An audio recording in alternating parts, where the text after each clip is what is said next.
جانتے ہیں کیا کہا شہزادے نے؟ مامو جان ہماری مدد کو آئی ہے، ہم دونوں گر گئے۔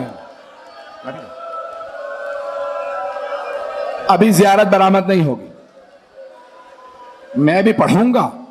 آج جناب زینب کو پرسہ دینا، آج ام المصائب کو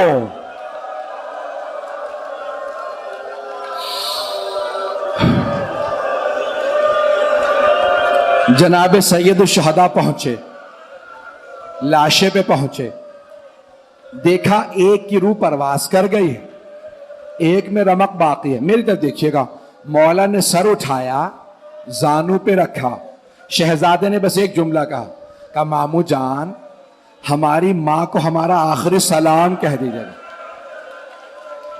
مامو جان اماں سے کہیے گا ہم فرات تک گئے تھے، ہم نے پانی نہیں پیا تھا، ہمیں اماں کی وصیت یاد تھی۔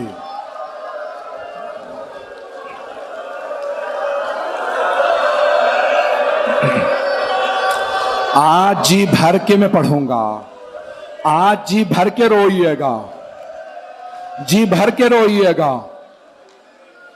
بس بھائی مولا حسین دونوں لاشیں اٹھا کے لائے۔ آپ جانتے ہیں نا ہر لاشے پہ سب سے پہلے جناب زینب آتی تھی، ہر لاشے پہ۔ جب اون و محمد کے لاشیں آئے جناب زینب نہیں آئے۔ مولا حسین نے لاشیں رکھے، کہا فضا میری بہن سے کہو بیٹوں سے وداع کر لیں۔ جناب زینب کو بلایا، جناب زینب آئیں، میری طرف دیکھیے گا، جناب زینب آئیں، جانتے کیا کیا؟ بی بی آ کے دونوں لاشوں کے درمیان میں بیٹھی، آنکھوں کو بند رکھا، دونوں کے سینوں پہ ہاتھ رکھے، ایک جملہ کا اون و محمد مجھے بتاؤ میں کسے قربان کروں، میرا بھائی اکیلا رہ گیا، کوئی نہیں رہا۔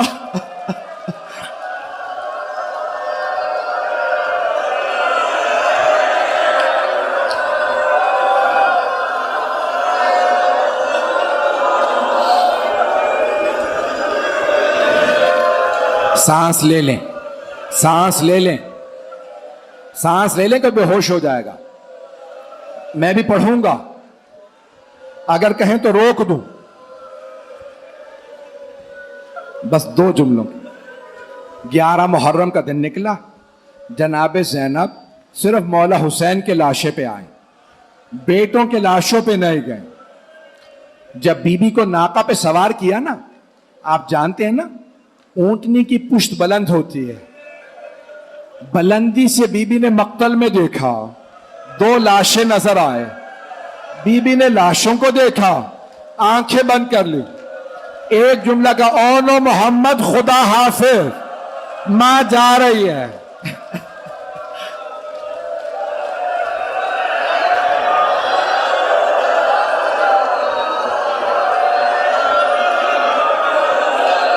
بس بھائی بی بی سن کے، بی بی کربلا سے کوفے گئی، کوفے سے شام، شام میں رہائی مل گئی۔ جب رہائی ملی نا شہداء کے سر واپس آنے لگے۔ جب اون و محمد کے سر آئے جناب زینب نے سر جھکا لیا۔ آنے والے نے پوچھا کیا ان 2 سروں کی وارثہ خیموں میں جل کے مر گئی ہے؟ جناب فضا نے کہا نہیں، بی بی بیٹوں سے وداع تو کر لیں۔ کہا فضا میں علی کی بیٹی ہوں، صدقہ دے کے واپس نہیں لیتی، میں نے حسین کا صدقہ دے دیا۔ بس بھائی آخری جملے، بی بی اب میرے بھائی کہہ رہے نہ پڑھو، کوئی برداشت نہیں کر پا رہا۔ جناب زینب شام سے کربلا آئیں، چہلم پہ ہر قبر پہ گئیں، بیٹوں کی قبروں پہ نہیں گئیں۔ مدینے واپس آئیں، نانا کے روضے پہ گئیں، سب کے مصائب پڑھے، بیٹوں کا تذکرہ نہیں کیا۔ ماں کی قبر پہ گئیں، بیٹوں کا ذکر نہیں کیا۔ بھائی کے گھر گئیں، بیٹوں کا پرسہ نہیں لیا، لیکن آخر ماں تھی، جیسے ہی اپنے گھر گئیں